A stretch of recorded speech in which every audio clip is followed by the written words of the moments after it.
emanava un forte alito vinoso, ecco, e là ci è venuto il dubbio appunto che avesse assunto alcolici.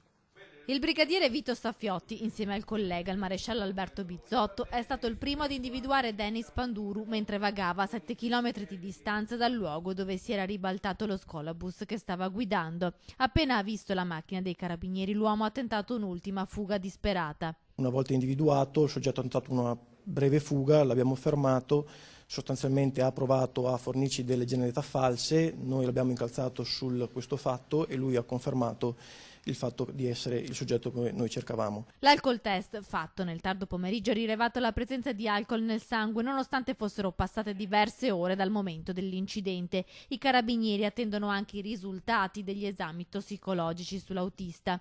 Il 51enne romeno in passato si era visto sospendere la patente per guida in stato di ebbrezza e poco tempo dopo, nonostante la patente revocata, si era rimesso alla guida. Particolari che però non erano conosciuti dal datore di lavoro, la cooperativa SEAF di Este.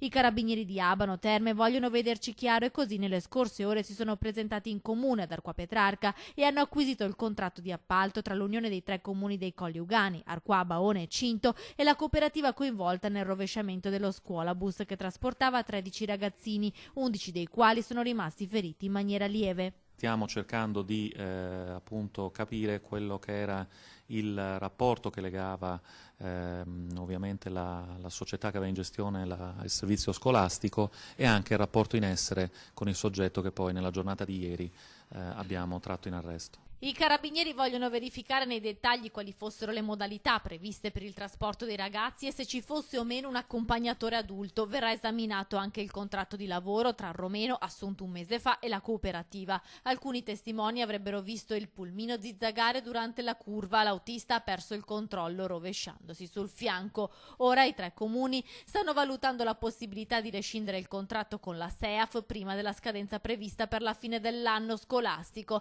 ma bisogna garantire il servizio fino al 10 di giugno. Il sindaco di Arqua Petrarca sabato mattina ha incontrato le famiglie degli alunni e ha deciso che la settimana prossima il servizio di scuolabus verrà affidato ad un'altra ditta. In queste ore invece il giudice deve decidere se convalidare l'arresto dell'autista.